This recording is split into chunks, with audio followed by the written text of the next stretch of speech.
Buenas tardes, mi nombre es Ana Sol Ruiz, soy estudiante de la maestría en formación didáctica y el curso que hoy expondré es Filosofía de la Educación, partiendo etimológicamente de la palabra filosofía. Se divide en dos: filo, que es amor, y sofía, que es sabiduría.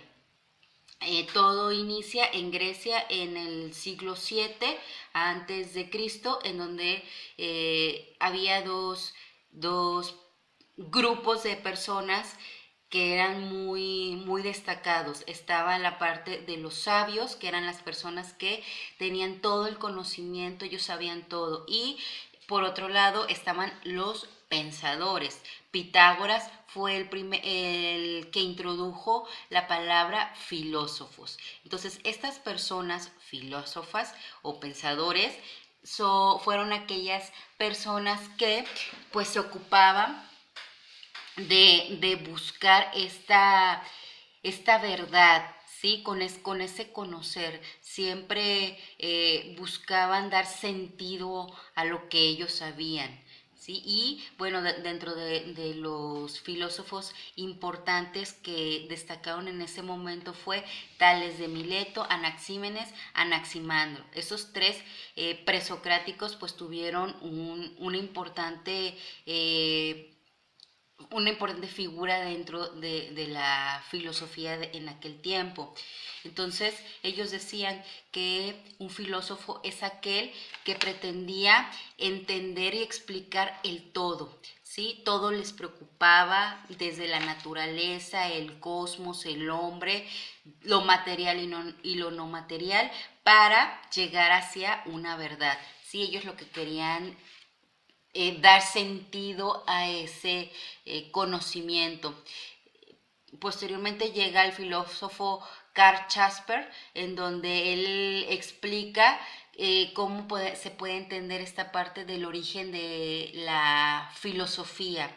Él inicia diciendo que todo filósofo parte de ese asombro que tiene, ¿sí? Una vez que ya tiene ese asombro, se pregunta sobre lo que ya conoce, y esta duda adquiere una postura o lo lleva hacia una postura crítica hacia pues la verdad, que le provoca esa angustia interior y que lo va llevando a más interrogantes hasta encontrar pues la realidad, ¿sí? Y por lo tanto la filosofía pues nos permite, si lo vemos desde esa manera, nos permite analizar, reflexionar, comprender y estudiar pues la realidad que nos rodea.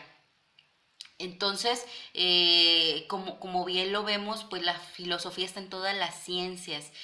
Uno de los principales también filósofos fue Sócrates. Sócrates hizo muchas cosas, una de ellas fue la filosofía práctica.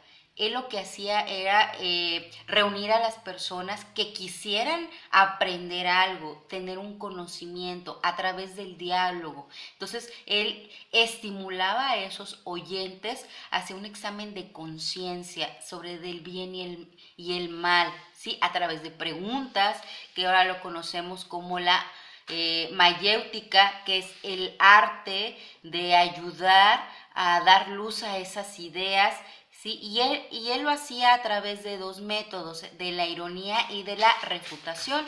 La ironía pues era el fingir que no se tenía ese conocimiento de ese tema, y la refutación pues es la contradicción de todo lo que se decía. Entonces, con base a esto, a estos diálogos, existía o lo llevaba y los encaminaba hacia ese pensamiento. Uno de los discípulos de Sócrates pues fue Platón, ¿sí? Sócrates no quiso escribir por miedo mientras que Platón escribió en su momento parte de esas ideas de Sócrates. Platón pues tuvo también grandes aportaciones, pero él hacia la filosofía política, ¿sí? Él crea su propia ética, es conocido y reconocido por la teoría del conocimiento, que hoy la llamamos idealismo. Entonces, él afirmaba que el hombre está compuesto por dos partes, lo que es el alma y el cuerpo, ¿sí? Y que existen dos mundos, la parte sensible y la parte de las ideas. Entonces, lo que nos rodea es lo sensible, lo que está dentro de nuestra mente es la parte de las ideas. Posteriormente llega Aristóteles, que él entendía al hombre en su hacer cotidiano. Él decía, el hombre está motivado por algo, ¿sí? Que lo lleva hacia un fin y este fin lo convierte en un medio. Por lo tanto, tiene que ir hacia ese medio. También una de las aportaciones o de los conceptos más importantes de Aristóteles es pues la felicidad, ¿sí? El hombre tiende a buscar esa felicidad, pero debe de actuar con prudencia, porque el hombre es virtuoso, pero esa virtud que investigues es arete, se denomina arete, es el resultado de la virtud moral, de la praxis de la vida cotidiana. Es decir, si yo quiero ser una persona justa, debo de actuar justa, ¿sí? Durante toda mi vida, ya que la virtud no es innata, es a través de la educación. Luego existe un gran movimiento que es la parte de la Ilustración, en donde pone en jaque al empirismo, es decir, todo conocimiento lo da la experiencia. El pensamiento de la Ilustración parte este pensamiento y dice no, todo conocimiento es a través de la razón. Entonces este pensamiento de la Ilustración se asentó en Francia, ¿sí? Ahí tuvo su apogeo en Francia y hubo principales representantes de este acontecimiento como fue Montesquieu, Diderot, Rousseau, Buffon, ¿sí? Y la Ilustración o parte de la Ilustración, o la importancia de la Ilustración fue ese cambio de pensamiento, ¿sí? No solamente en la filosofía, sino cultural, social, económico y político, ¿sí? En donde ya parte. Una de las características de la Ilustración pues es el racionalismo, la búsqueda de la felicidad, las creencias en la bondad natural del hombre, el optimismo y el laicismo, ¿sí? Entonces cada una pues refiere ciertas características muy importantes en donde se puede diferenciar unas de otras. También uno de los grandes pensadores fue Voltaire, que menciona que la libertad es el mayor valor humano. Rousseau también integra dentro de esos grandes pensadores en donde él se ocupó de reflexionar si la sociedad era la mejor en ese momento para el hombre, es decir, a través de la razón, ¿verdad?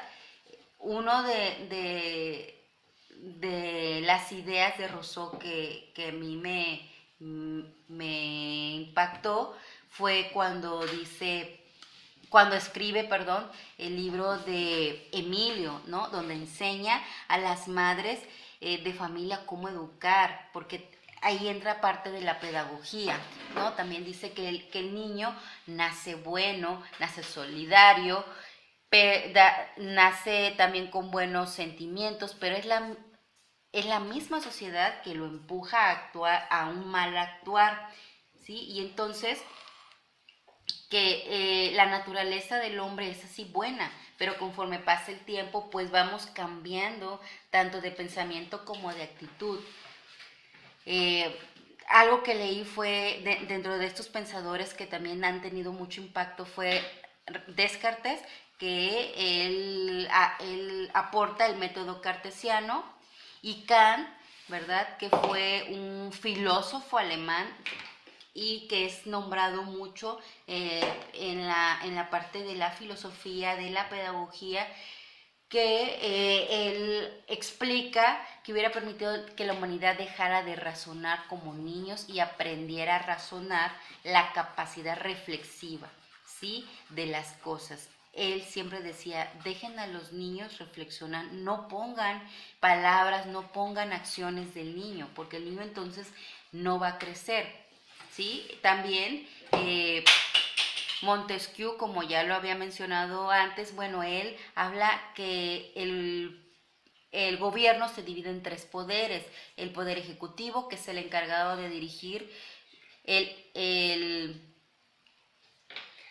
judicial, que es el encargado de administrar la justicia, y el legislativo, que pues habla acerca de las leyes, ¿no? Entonces, estos pensadores tuvieron gran importancia en esta época. Posteriormente de la parte de la ilustración, ¿verdad?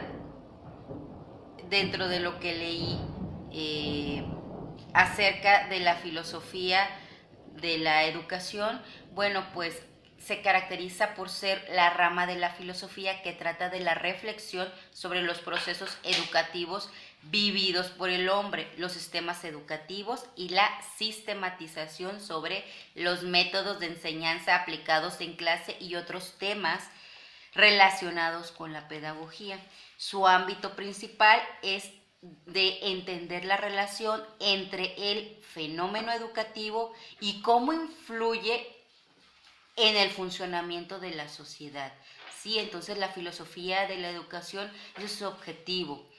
Si hablamos de la parte de la educación, tenemos a John Dewey, que también habla acerca de esta educación, que me pareció muy interesante porque él era un filósofo que tenía grandes ideas muy humanas desde mi punto de vista, ¿sí?, en donde él hace las aportaciones y tiene un gran impacto porque él habla desde los valores, la moral, ¿sí? Entra la parte psicológica para impulsar y fortalecer pues esos conocimientos que el niño tiene. Él los trataba pues como niños, como personas, estaba al pendiente de qué es lo que sucedía en ellos, ¿sí? Entonces, él siempre pues formulaba la parte de las cuestiones, ¿no? Es decir, siempre se dedicó a fortalecer esos conocimientos que el niño tenía. William Hare Kilpatrick, él fue el discípulo de John Dewey, y él pues aplica la parte del método de proyectos, que hoy en día es uno de las técnicas didácticas que manejamos, ¿sí? Y se trata de motivar buscando siempre la estrategia de acuerdo a la edad del niño, ¿sí?, para resolver problemas, y como maestros siempre tenemos que estar pues en este apoyo, en este andar, siempre dando pues los medios necesarios para que él pueda razonar y pueda resolver problemas, ¿sí? Y entonces, bueno, esas son las aportaciones que leí dentro de la filosofía de la educación. Agradezco la atención, espero haber sido muy puntual en lo que yo quiero pues explicar, y haber sido clara en este video. Gracias.